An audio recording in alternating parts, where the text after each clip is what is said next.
నమస్కారం వార్తలకు స్వాగతం. ముందుగా ముఖ్యాంశాలు. మాజీ మంత్రి Gudivada Amarnath press meet. TDP నేతలపై ఫైర్.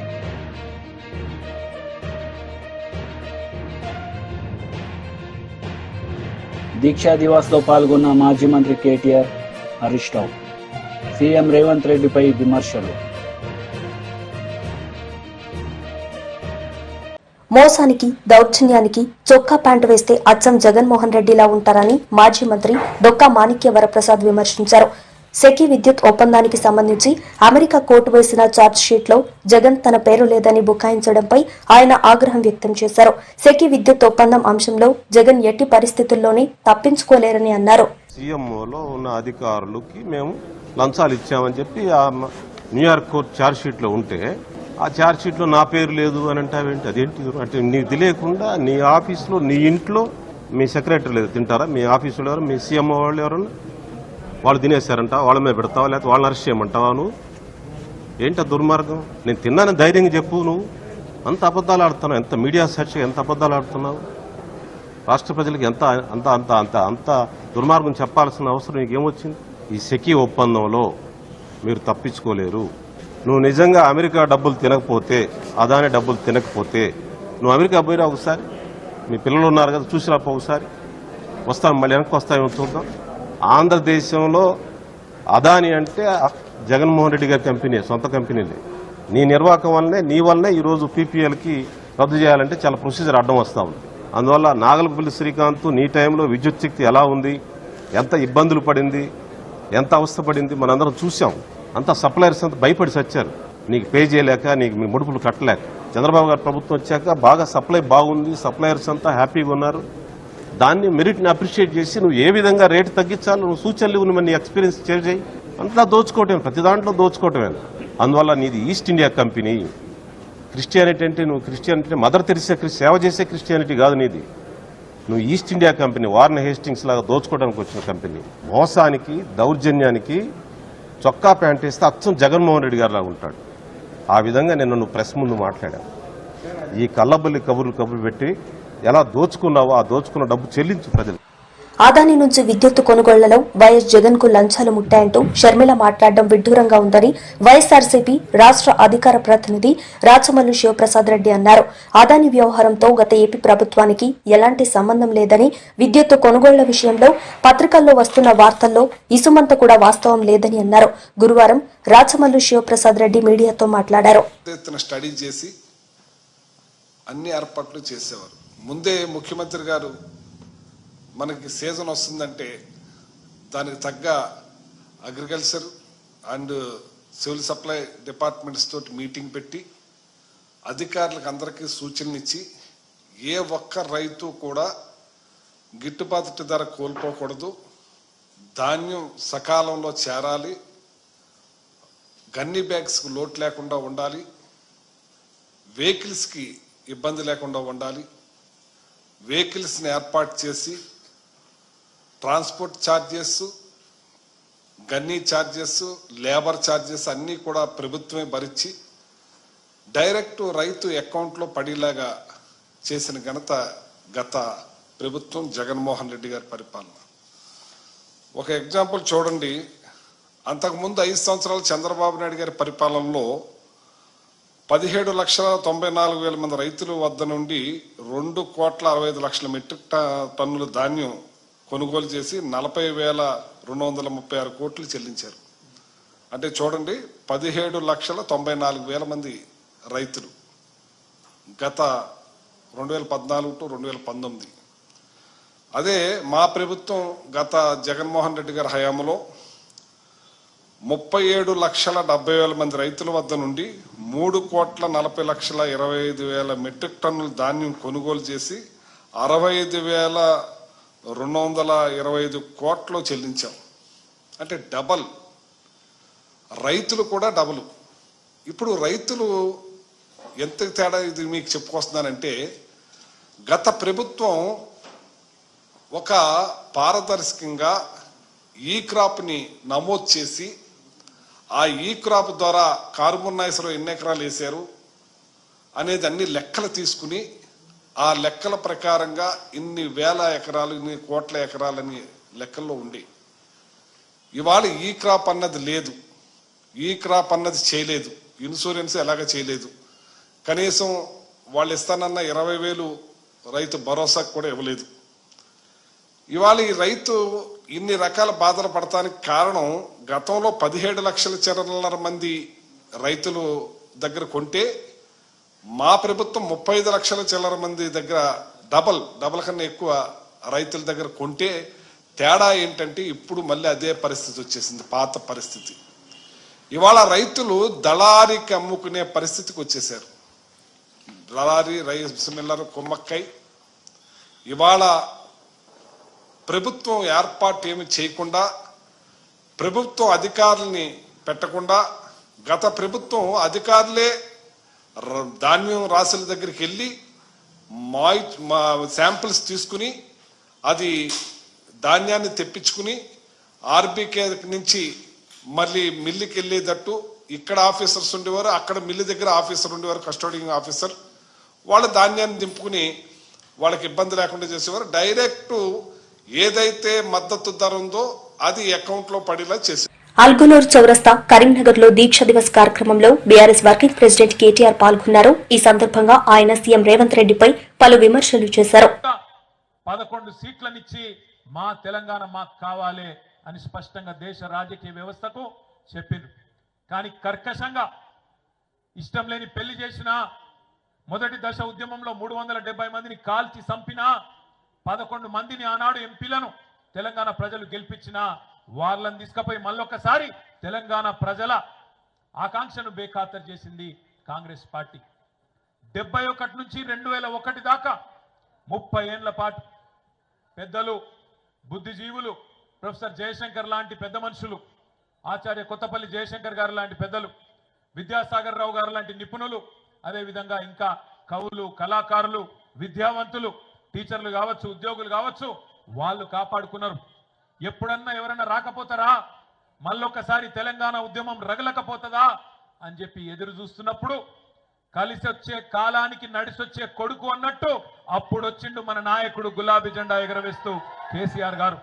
ఇదే కరీంనగర్ లో రణనినాదం చేసి, సింహగర్జన చేసి తెలంగాణకు తిరిగి మలి దశ ఉద్యమానికి ఒక రాజకీయ రూపాన్ని కల్పించి గులాబీ జెండా ఎగరేసి తెలంగాణ వచ్చుడో కేసీఆర్ సచ్చుడో, మీరు అవసరమైతే నేను కనుక ఉద్యమం నుంచి తప్పుకుంటే రాళ్లతోని కొట్టి చంపే అధికారం మీకు నేను ఇస్తున్నా అని ఆనాడు సింహగర్జనలోనే కరీంనగర్ వేదికగా ప్రకటించిన నాయకుడు కేసీఆర్ గారు. పదవీ త్యాగంతో పార్టీని ప్రారంభించి ప్రాణ త్యాగానికి సిద్ధపడి రాష్ట్రాన్ని సాధించిన మహానాయకుడు తెలంగాణలో కేసీఆర్ గారు మాత్రమే అనే మాట ఒకసారి నేను మీకు గుర్తు చేస్తా ఉన్నా. దయచేసి మిత్రులందరూ నేను కోరేది ఒకటే, ఇవాళ చాలా మంది చాలా మాట్లాడచ్చు. కేసీఆర్ గారు పార్టీ పెట్టినప్పుడు 2001 ఏప్రిల్లో ఎటువంటి పరిస్థితి ఉండనో ఒక్కసారి దయచేసి ఆలోచన చేయవలసిందిగా నేను కోరుతున్నా. ఆ రోజు కేసీఆర్ గారి వయస్సు కేవలం 46-47 ఏళ్ళు, చాలా చిన్న వయస్సు. ఒక రాజకీయ నాయకునికి 46-47 ఏళ్ళ వయసు అంటే అప్పుడప్పుడే ఆయన జీవితం బ్రహ్మాండంగా ప్రారంభమవుతున్న పరిస్థితి. ఇంకొక 20-25 ఏళ్ళు అప్పటికే మంత్రి పదవి, డిప్యూటీ స్పీకర్ పదవి, అన్ని పదవులు చేస్తున్నారు కేసీఆర్ గారు. ఆయనకు నిజంగానే కేవలం రాజకీయాల్లో పదవుల మీద యావ ఉంటే, పదవుల మీద మాత్రమే మోజుంటే ఆ రోజు ఆయన కూడా అప్పుడున్న ముఖ్యమంత్రి గారు ఇచ్చిన బంపర్ ఆఫర్ తీసుకొని మంచి మంత్రి పదవి తీసుకొని చల్లగా ఇంట్లో వండొచ్చు కాంగ్రెస్ వాళ్ళ లెక్క.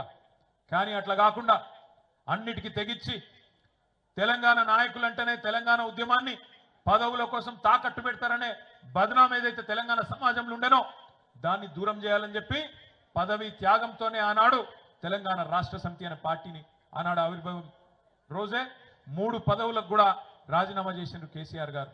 ఆ తర్వాత 14 ఏళ్ల పాటు దెబ్బలు తిన్నాడు, ఎదురు దెబ్బలు తిన్నాడు, అక్కడక్కడ విజయాలు, అక్కడక్కడ అపజయాలు అన్ని కూడా చూసిండు కేసీఆర్ గారు. పాట కూడా రాసిండు తానే స్వయంగా. తెలంగాణ ప్రజల్లో ఒక విశ్వాసాన్ని నింపడానికి సిపాయిల తిరుగుబాటు విఫలం అయ్యిందని అనుకుంటే వచ్చేదా దేశానికి స్వాతంత్రం. సిపాయిల తిరుగుబాటు 1857లో విఫలమైందని చెప్పి ఎక్కడోళ్ళు అక్కడ బీరిపోతే దేశానికి స్వాతంత్రం వస్తుండనా. అట్లనే రాజీ లేని పోరాటమే విజయం సాధిస్తుంది, ముమ్మాటికి తెలంగాణ రాష్ట్రం వచ్చి తీరుతుంది అని ఆనాడు 2001లోనే పాట రూపంలో మాట రూపంలో కేసీఆర్ గారు ఆనాడు చెప్పడం జరిగింది. ఇప్పుడే కమలాకర్ అన్న ఒక మీకు పాట చూపెట్టిండు, తాను తయారు చేయించిన పాట. అందులో చెప్పిండు, ఏమన్నాడు, కేసీఆర్ అనేది ఒక పేరు కాదు, కేసీఆర్ అంటే పేరు కాదు, కేసీఆర్ అంటే తెలంగాణ పోరు అనే మాట ఇప్పుడే కమలాకర్ గారు ఏదైతే చెప్పినారో అది అక్షర సత్యం. కేసీఆర్ ప్రతి మాట ఒక తూటా లెక్క వేలింది తెలంగాణ ఉద్యమంలో.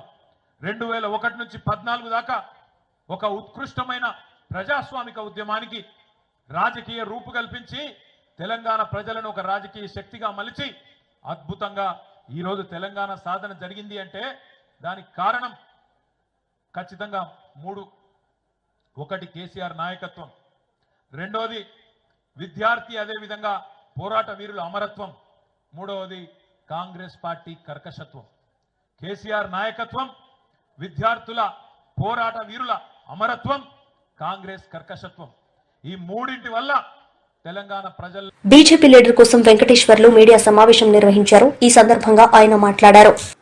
కానీ దుర్మార్గంగా ప్రతిపక్ష నాయకులని అరెస్ట్ చేయడం ఇది ఏమాత్రం సరికాదని చెప్పేసి భారతీయ జనతా పార్టీ భావిస్తూ ఉంది. ముఖ్యంగా ప్రజాపాలన కూడా ఒక హాస్యాస్పదంగా మారిపోయింది. విజయోత్సవం అయితే ఇంకా హాస్యాస్పదం. ఎందుకంటే పరీక్ష పేపరు కాంగ్రెస్ పార్టీ తయారు చేసుకుంది. పరీక్ష పేపర్ రాయడం కాంగ్రెస్ పార్టీ రేవంత్ రెడ్డి రాయడం, పరీక్ష పేపర్ని దిద్దుకోవడం కూడా కాంగ్రెస్ పార్టీ రేవంత్ రెడ్డి సర్కారే. కానీ గమ్మత్తైన విషయం ఏంటంటే స్పష్టంగా 3 నెలల పరీక్ష ఫెయిల్ అయిపోయినరు, 6 నెలల పరీక్ష ఫెయిల్ అయిపోయినరు, యాన్యువల్ ఎగ్జామ్స్లో ఫెయిల్ అయిపోయినరు. ఫెయిల్ అయిపోయినా కానీ విజయోత్సవాలు జరుపుకోవడం ఏదైతుందో ఇంతకంటే హాస్యాస్పదం ఇంకొకటి ఉండదు. ప్రజలు అదే రకంగా రాజకీయ పార్టీలు ఎవరికి కూడా ఏమీ ఆలోచన లేదు, తెలివి లేదని చెప్పేసి అతి తెలివి ప్రదర్శిస్తుందేమో కాంగ్రెస్ పార్టీ రేవంత్ రెడ్డి గారి సర్కార్ అని చెప్పేసి భావిస్తూ ఉంది. ఏది ఏమైనా 100% 36 మార్కులతోటి పాస్ కాకుండా విజయోత్సవాలు ఎందుకు జరుపుకుంటుండ్రో. కనీసం 36 మార్కులను వస్తే విజయోత్సవాలు జరుపుకుంటే బాగుంటుండే.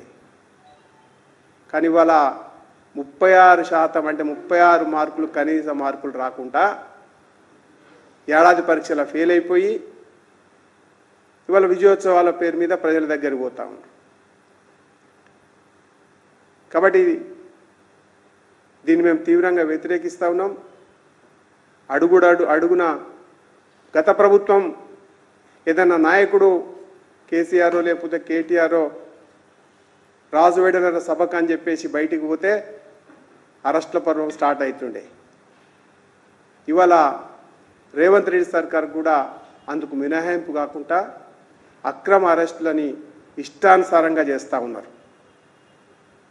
ఇది ప్రజా పరిపాలన కాదు, ఇది ప్రజా వ్యతిరేక పరిపాలన, విధ్వంస పరిపాలన అని చెప్పేసి భారతీయ జనతా పార్టీ కాంగ్రెస్ పార్టీ మీద డైరెక్ట్గా చెప్తా ఉంది. కాబట్టి మేము బేషరతుగా ఇవాళ సుమారుగా 300 మంది భారతీయ జనతా పార్టీ కార్యకర్తలని వివిధ పోలీస్ స్టేషన్లలో ఉంచడం జరిగింది. Kanchanbagh police station, Bollaram police station, Karkhana police station, జిల్లాలలో ఉన్నటువంటి అన్ని పోలీస్ స్టేషన్లు కూడా ఇంకా అరెస్టు చేసి. మాజీ మంత్రి గుడివాడ అమర్నాథ్ మీడియా సమావేశం నిర్వహించారు. ఈ సందర్భంగా పలు అంశాలపై ఆయన మాట్లాడారు. తద్వారా రాష్ట్ర సంపదని ఏ రకంగా కాపాడాం, ఇవన్నీ కూడా చాలా వివరంగా నేను జగన్మోహన్ రెడ్డి గారు మాట్లాడుతూ చెప్పడం జరిగింది. వారు మాట్లాడుతూ మరో విషయం కూడా చెప్పారు. ఏవైతే కొన్ని పత్రికలు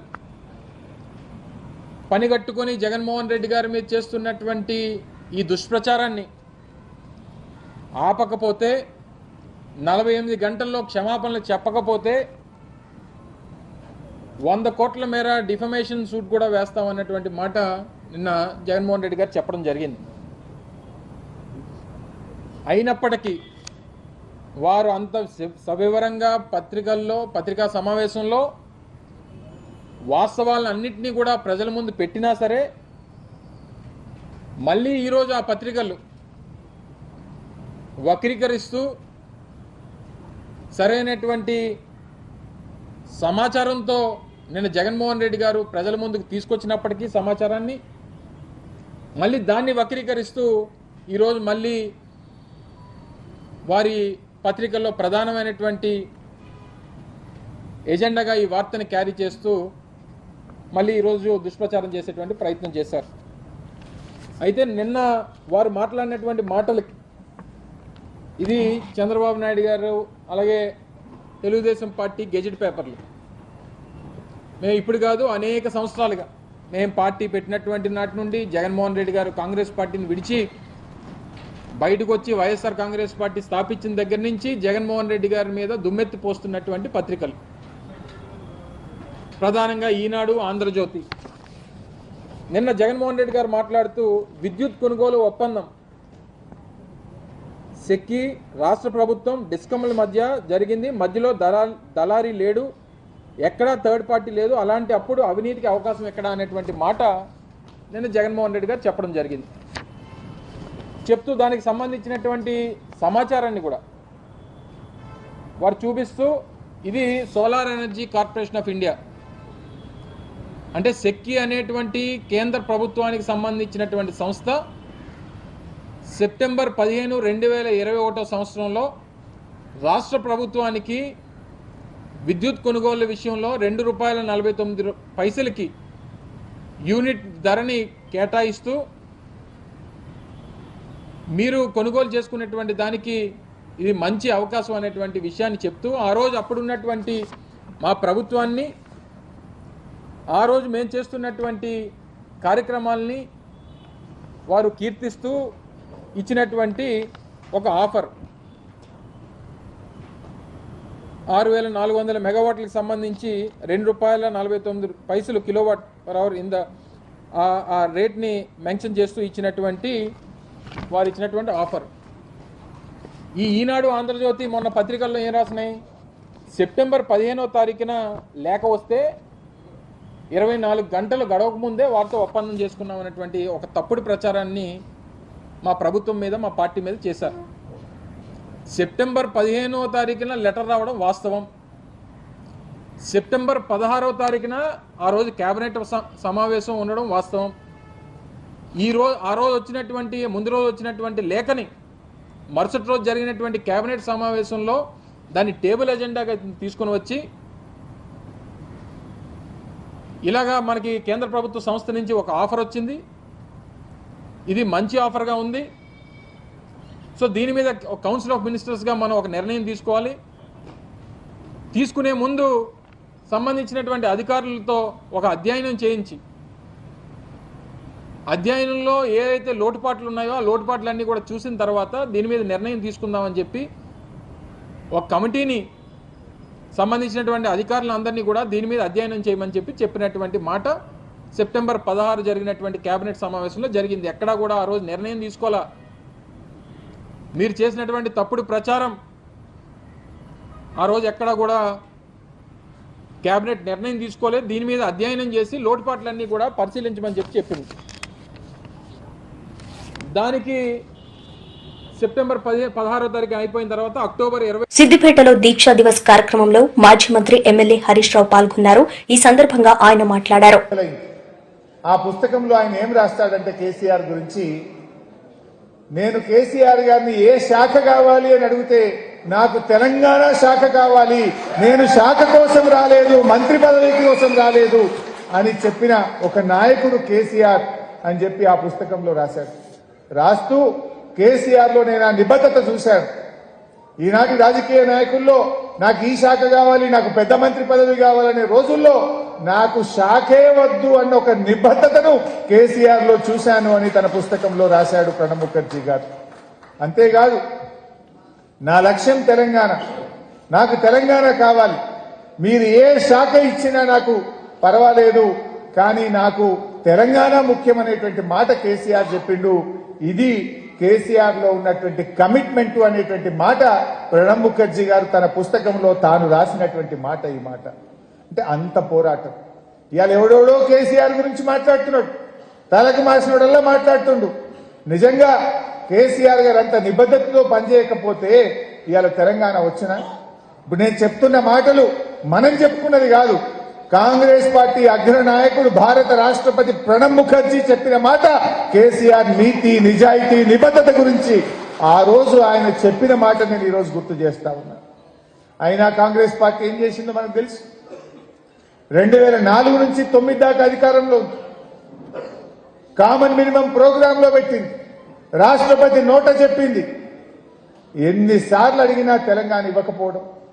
మేము అసెంబ్లీలో రాజశేఖర రెడ్డి గారిని అడిగేటోళ్ళం, ఏమైంది తెలంగాణ అంటే ఆయన అంటుండే 100 కోట్ల మంది ఒప్పుకుంటే తెలంగాణ అని రాజశేఖర రెడ్డి గారు మమ్మల్ని అవహేళన చేస్తుండే.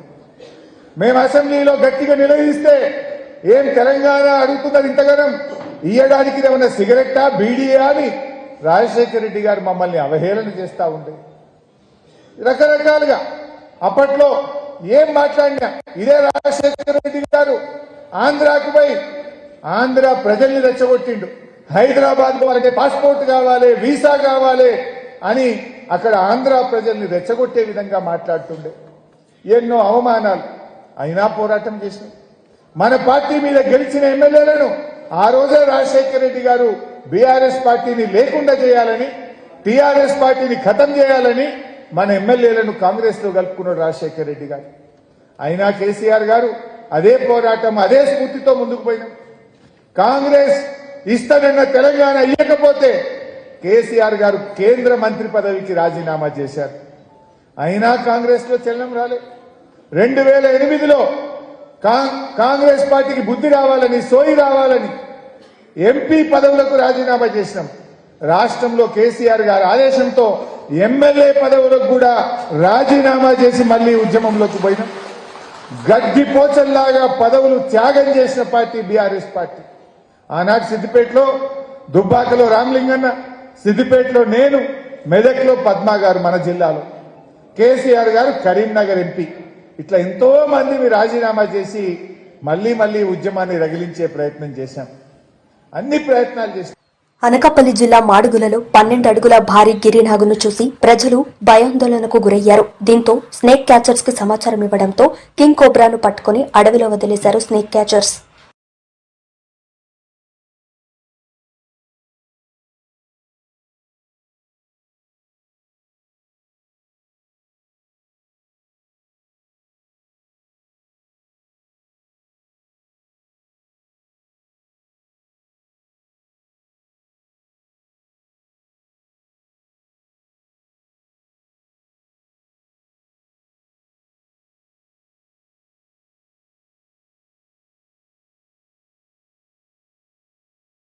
వార్తలు ముగించే ముందు ముఖ్యాంశాలు మరోసారి. మాజీ మంత్రి Gudivada Amarnath press meet, TDP నేతలపై ఫైర్.